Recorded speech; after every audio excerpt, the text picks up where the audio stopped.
Buenos días, jóvenes. Vamos a continuar con nuestra discusión sobre la segunda ley de la termodinámica. Y en esta diapositiva habíamos concluido la grabación anterior, así que vamos a proceder a describir los ciclos de Carnot. Y vamos a ver qué menciona con respecto a estos ciclos el recuadro que tenemos aquí.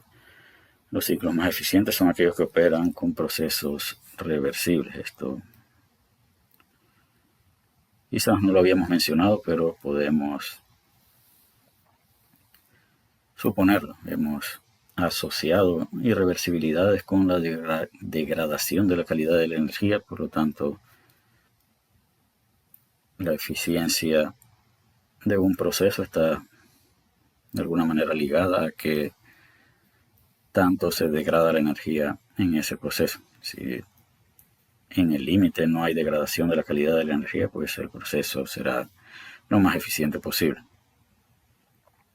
Es físicamente imposible que todos los procesos de un ciclo sean reversibles. Esto ya hemos indicado limitaciones o hemos mencionado que en la naturaleza todos los procesos son irreversibles. Así que la carencia de irreversibilidades representa un límite teórico inalcanzable. La pregunta es si los ciclos reversibles no se pueden lograr en la práctica, ¿para qué nos preocupamos por estudiarlos? Y de acuerdo a lo que dice el tercer punto, los ciclos teóricos proporcionan un límite máximo de desempeño posible. ¿Esto qué significa? Que el análisis o el ciclo que vamos a analizar ahora, en el que vamos a suponer que todos los procesos son reversibles, va a representar un límite que representa hasta dónde podemos aspirar en cuanto a eficiencia. Así que el día que vamos a construir un ciclo de máquina térmica o diseñar un ciclo de máquina térmica, no vamos a quedarnos toda la vida buscando una eficiencia que ni el mejor de los ciclos, donde todos los procesos son reversibles, se pueda alcanzar. Así que esto nos permite definir hasta dónde podemos aspirar. Más adelante, luego que hayamos definido la escala termodinámica de temperatura, también vamos a obtener otros beneficios del análisis de estos ciclos teóricos. Sigue entrando en materia del ciclo de Carnot de máquina térmica. Vamos a empezar con el ciclo de Carnot de máquina térmica. El ciclo de Carnot de máquina térmica consiste de 4 procesos totalmente reversibles, y esto siempre debemos subrayarlo, totalmente reversibles. Es decir, los procesos asociados con el ciclo de Carnot deben ser tanto interna como externamente reversibles. 2 de los 4 procesos son isotérmicos y otros 2 son adiabáticos. Y acá en la imagen tenemos los 4 procesos. El primer proceso de 1 a 2 es un proceso de compresión adiabático. Para que el proceso de compresión sea reversible, tiene que ser cuasi estático. Así que en este diagrama presión-volumen específico, la trayectoria de 1 a 2 representa el proceso de compresión adiabático. Y lo que estoy haciendo acá es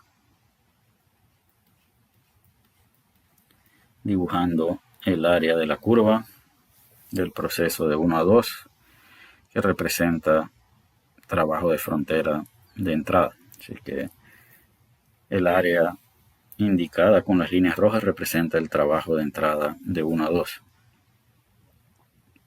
que es adiabático y es internamente reversible.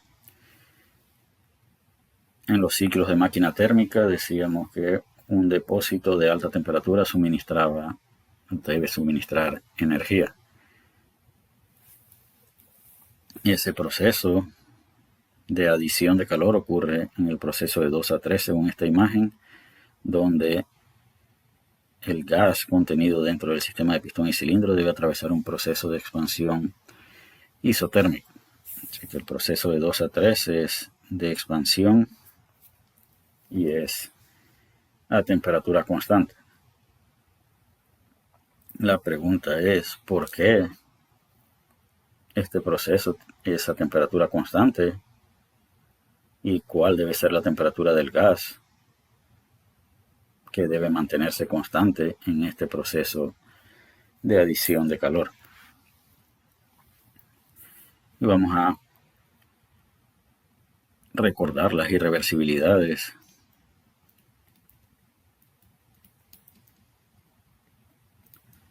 y una de esas irreversibilidades era la transferencia de calor a través de una diferencia finita de temperatura.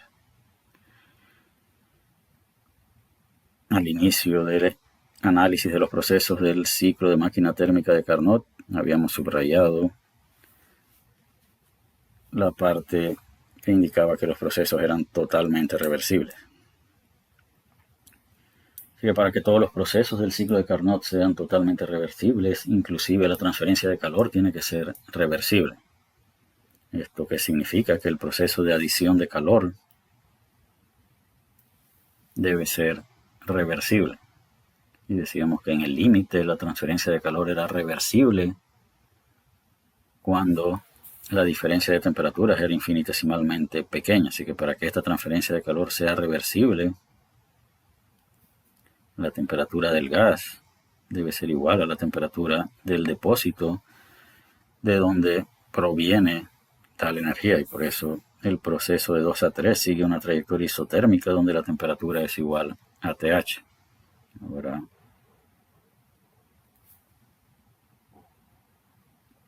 de 2 a 3, en cuanto al volumen, el volumen aumenta, así que el área que estamos representando acá en líneas azules es un trabajo de entrada, perdón, de salida, pues el volumen está aumentando. Así que con líneas rojas hemos representado el trabajo de entrada de 1 a 2 y con líneas azules hemos representado el trabajo de salida de 2 a 3. El proceso de 3 a 4 es un proceso de expansión adiabático y cuasiestático, es un proceso sin transferencia de calor, es un proceso internamente reversible, y el área debajo de esta curva representa también un trabajo de salida.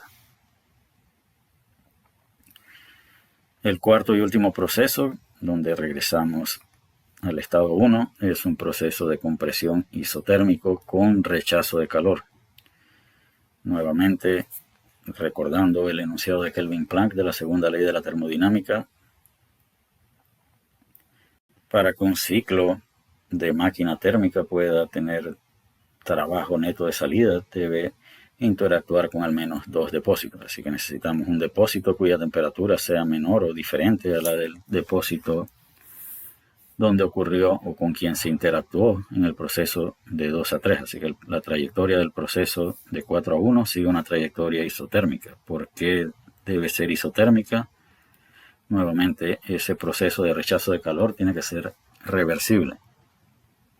Y para que el proceso de rechazo de calor sea reversible, tiene que ocurrir a través de una diferencia de temperaturas infinitesimalmente pequeña. Así que en el proceso de rechazo de calor, la temperatura del depósito debe ser igual a la temperatura del gas en todo momento.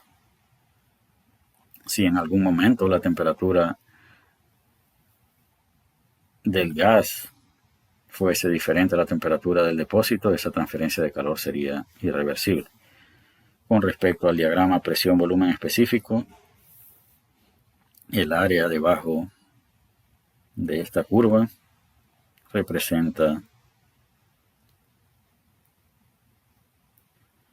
trabajo de entrada. El volumen disminuye en el proceso de 4 a 1, así que nuevamente en rojo representamos el trabajo de entrada.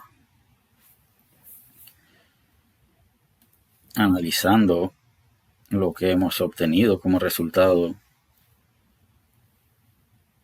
de estas áreas observamos que hay regiones donde las líneas azules se cruzan con las líneas rojas,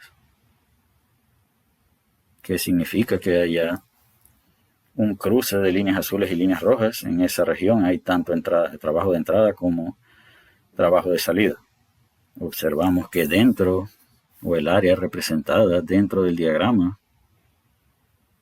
o en la región representada por el área dentro del diagrama, solamente quedan líneas azules. Ahí dentro del ciclo no hay líneas cruzadas, solo hay líneas azules, y debemos recordar que las líneas azules representan o representaban trabajo de salida. ¿Esto qué significa? Esto significa que el área dentro del diagrama presión volumen específico representa el trabajo neto de salida del ciclo de Carnot. El ciclo de Carnot es un ciclo totalmente reversible. Esto significa que si invirtiéramos la trayectoria de cada uno de estos procesos, sería posible tomar calor de un depósito de baja temperatura y depositarlo en un depósito de mayor temperatura. Y esta es la característica de los ciclos de refrigeración y de bombas de calor. Cada una de las interacciones que acá hemos denominado como entrada o salida invertiría su dirección si invirtiéramos la operación, valga la redundancia, de este ciclo de máquina térmica, y eso constituiría el ciclo de Carnot invertido, que es el ciclo de refrigeración donde el área dentro del diagrama es el mismo, solo que en este caso representa un trabajo neto de entrada, y los ciclos que tienen trabajo neto de entrada deben tener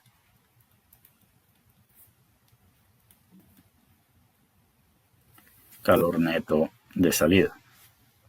Que de esta manera acá en este proceso original de máquina térmica, aquí tenemos QH, acá tenemos QL, y este área representa un trabajo neto de salida.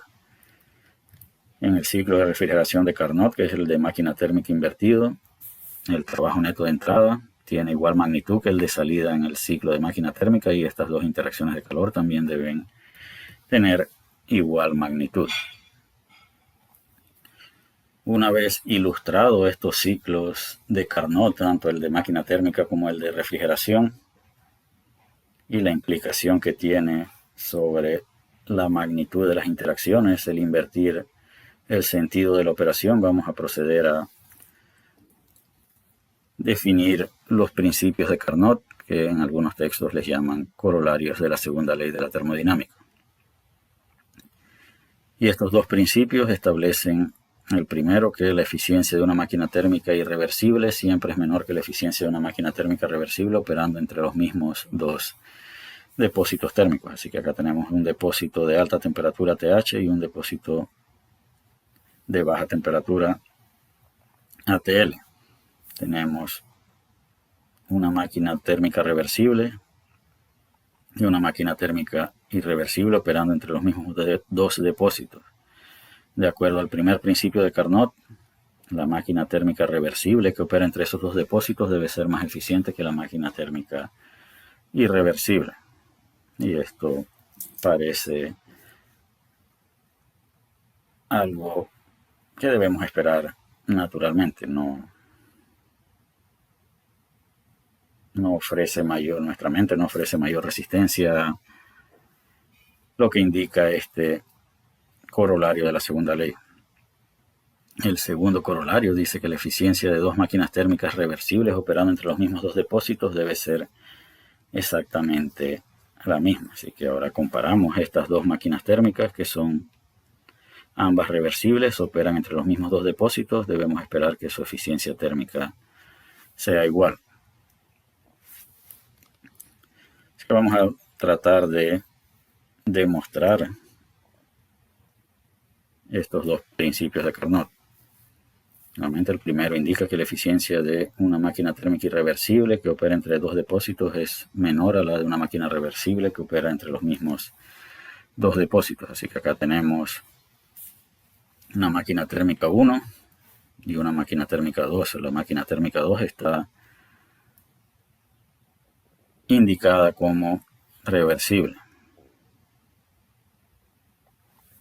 Operan entre los mismos dos depósitos. Entonces, de la definición de eficiencia térmica, la eficiencia térmica de la máquina 1 es igual a el trabajo del ciclo 1 dividido entre QH1.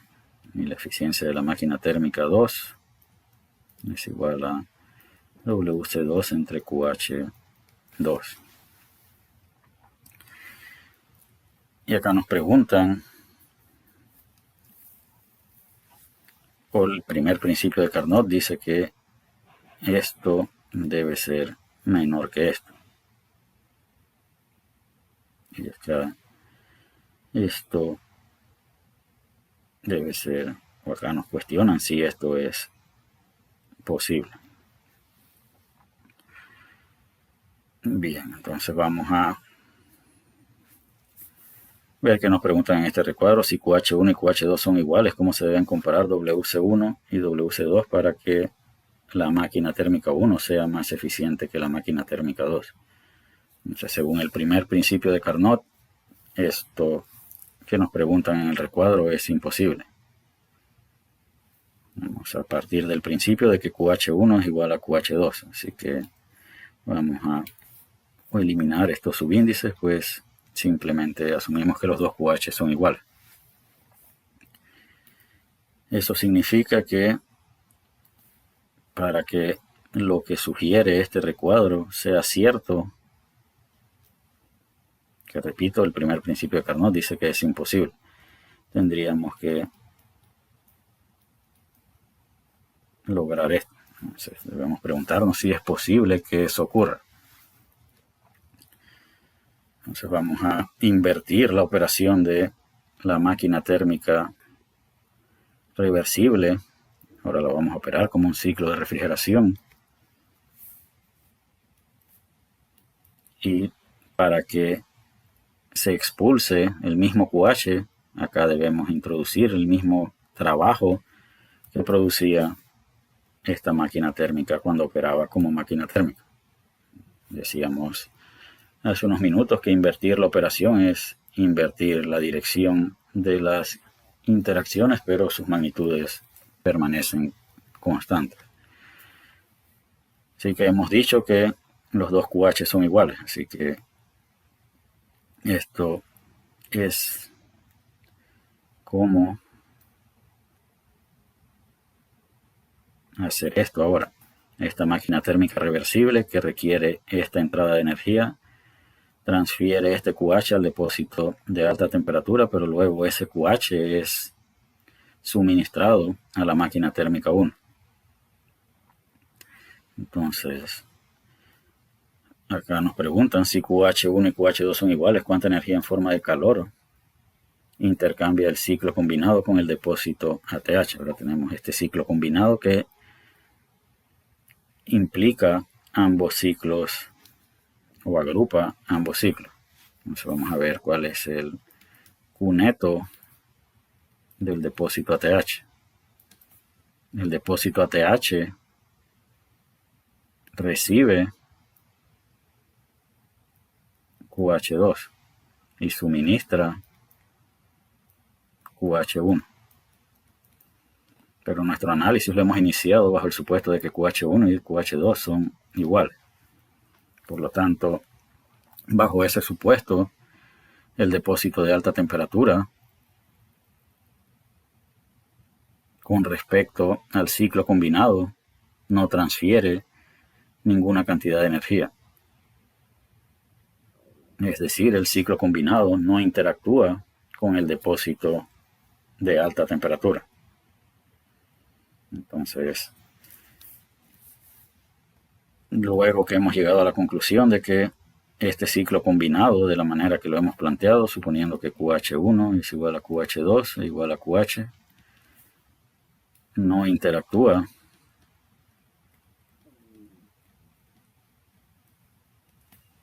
con el depósito ATH. Eso sugiere que este ciclo combinado entonces únicamente intercambia energía con el depósito ATL. Entonces, la siguiente pregunta es, ¿este ciclo combinado con cuántos depósitos térmicos interactúa?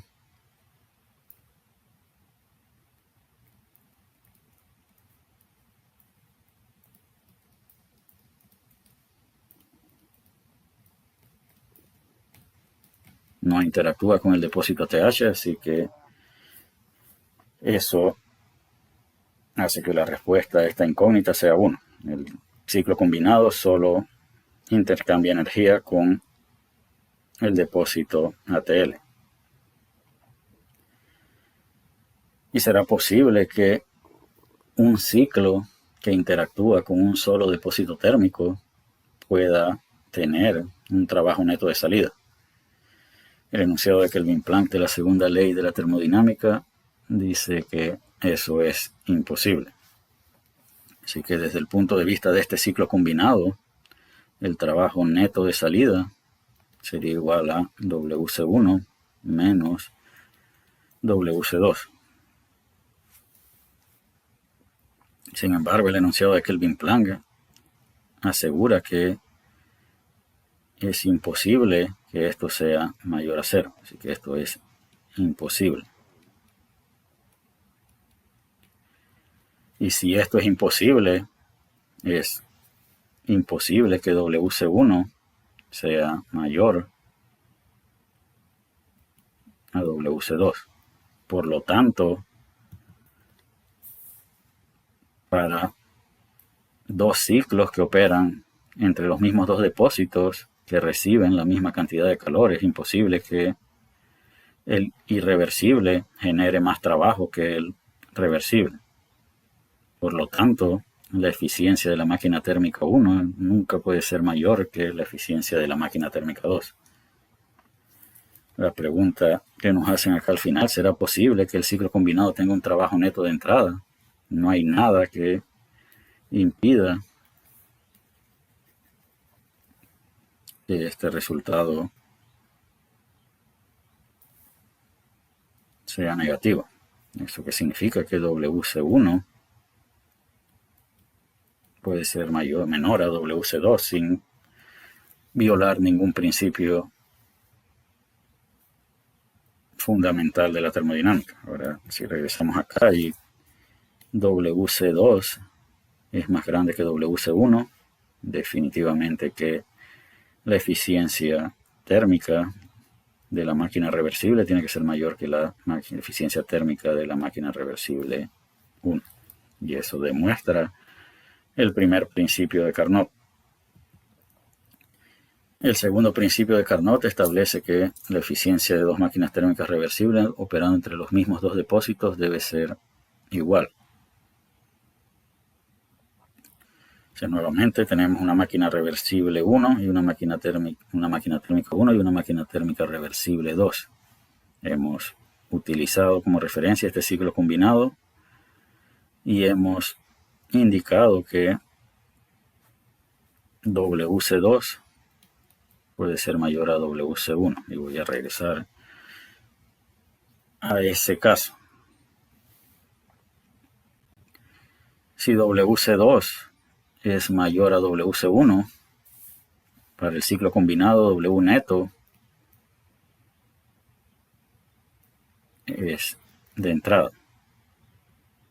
Y esto sería igual a WC2 menos WC1. Esto es en el ciclo combinado. Y un ciclo que tiene trabajo neto de entrada debe tener calor neto de salida. Es decir, que el calor intercambiado o el calor rechazado al depósito ATL debe ser igual a este trabajo neto. Así que este ciclo combinado en el que WC2 es más grande que WC1, estamos convirtiendo trabajo en calor. Y ya hemos discutido sobre la calidad de estas dos interacciones. Estamos pasando a un menor nivel de calidad, y cuando pasamos a un menor nivel de calidad, los procesos son irreversibles. Es decir, que este ciclo combinado, o para que este ciclo combinado donde WC2 es mayor a WC1, tiene que ser irreversible. Pero las irreversibilidades de este ciclo combinado no provienen de la máquina 2. Eso sugiere que el único que puede aportar irreversibilidades en este ciclo combinado es la máquina térmica 1. Así que para el caso en el que WC2 es más grande que WC1, la máquina térmica 1 debe ser irreversible. Y ahora sí podemos dejar demostrado el primer principio de Carnot, pues para que WC2 sea más grande que WC1, la máquina térmica 1 debe ser irreversible y su eficiencia menor a la eficiencia térmica de la máquina térmica reversible que opera entre los mismos dos depósitos. Entonces, ahora sí, avanzando hacia el segundo principio de Carnot, dice que si estas dos máquinas térmicas son reversibles deben tener la misma eficiencia térmica. Así que ya hemos visto el caso que cuando la máquina térmica 1 es irreversible, WC2, asumiendo que los QH son iguales, todo esto es basado en este supuesto, WC2 es mayor que WC1.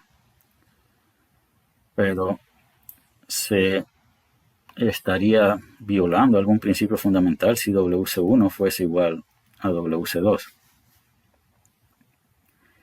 Lo único que establece el enunciado de Kelvin-Planck de la segunda ley es que es imposible que WC1 sea mayor a WC2.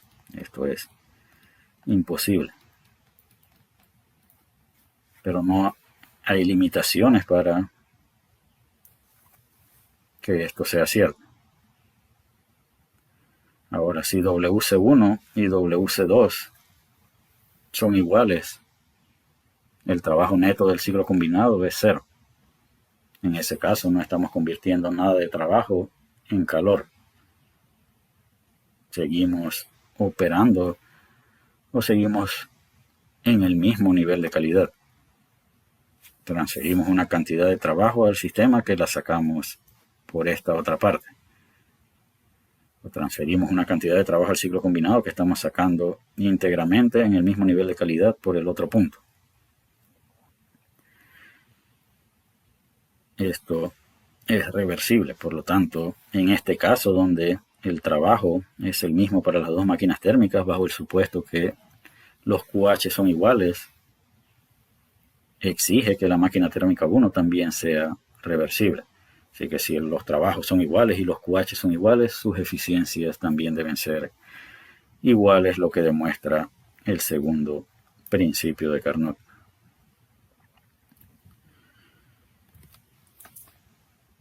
Vamos a concluir la clase de hoy rápidamente con la definición de la escala termodinámica de temperatura. Y para definir la escala termodinámica de temperatura vamos a utilizar este conjunto de tres depósitos térmicos, uno AT1, otro AT2 y otro AT3, y tres máquinas térmicas todas reversibles, C1, C2 y C3. C1 opera entre T1 y T3, C2 opera entre T1 y T2 y C3 opera entre T2 y T3. Entonces, repito, todas las máquinas térmicas que tenemos en esta imagen son reversibles. Y el segundo principio de Carnot dice que la eficiencia de dos máquinas térmicas reversibles operando entre los mismos dos depósitos debe ser la misma. Así que si tenemos máquinas térmicas operando entre depósitos, su eficiencia, si debe ser igual, debe de alguna manera ser función de la temperatura.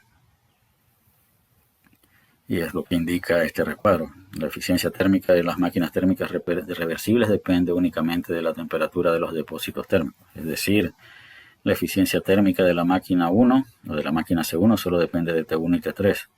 La eficiencia de la máquina C2 depende de T1 y T2 y la eficiencia de la máquina térmica 3 depende de T3 y de T2. ¿Cómo se deben comparar las eficiencias del ciclo que va desde 1 hasta 3 directamente con un ciclo combinado que combine tanto las máquinas térmicas C2 y C3? al ser todas reversibles, la eficiencia de esta máquina térmica debe ser igual a la eficiencia de la máquina térmica o del ciclo combinado C2 y C3. De acuerdo a la definición de eficiencia térmica expresada en función de los calores, estas serían las eficiencias de cada una de estas máquinas térmicas. Sin embargo, vamos a tomar la máquina térmica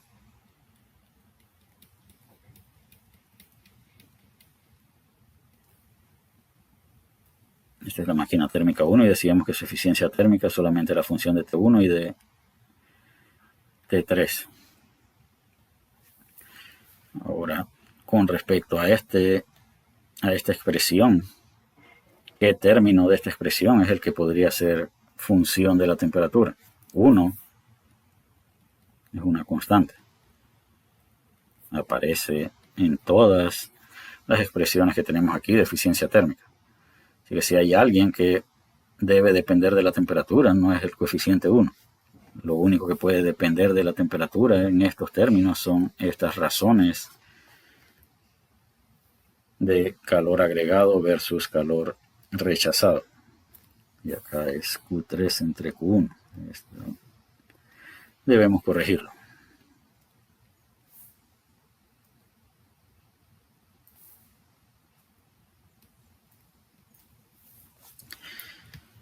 Con eso en mente, entonces concluimos que Q3 entre Q1 es una función de T3 dividido entre una función de T1. Q2 entre Q1 debe ser igual a una función de T2 entre una función de T1. Y Q3 entre Q2 es una función de T3 dividida entre una función de Q2. Decíamos que la eficiencia de este ciclo tenía que ser igual a la eficiencia de un ciclo combinado que incluye a las máquinas C2 y C3. Por eso acá hemos tomado Q3 entre Q1 y lo hemos multiplicado por Q2 entre Q2. No hemos alterado ese término, pero esto lo podemos expresar ahora como Q3 entre Q2 y Q2 entre Q1. Ahora, Q3 entre Q2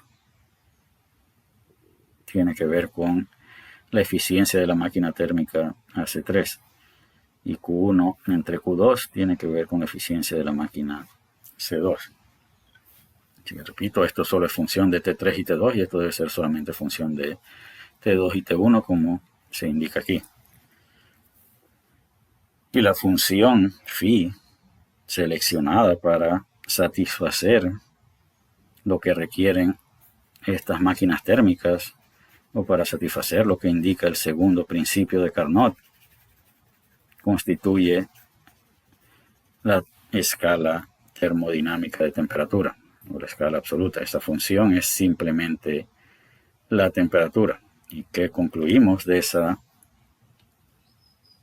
escala termodinámica de temperatura? Que la razón de calores QL y QH en una máquina térmica reversible debe ser igual a la razón de la temperatura de los depósitos con los que interactúa ese ciclo, ya sea de máquina térmica o de refrigeración. El único requisito es que sea reversible la máquina térmica.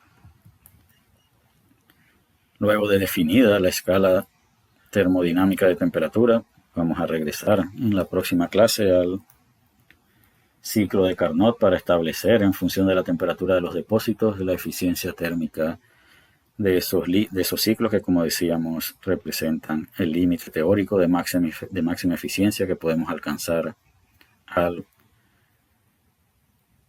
interactuar con dos depósitos térmicos. Así que con esto concluimos esta clase y continuaremos en una siguiente grabación. Hasta la próxima.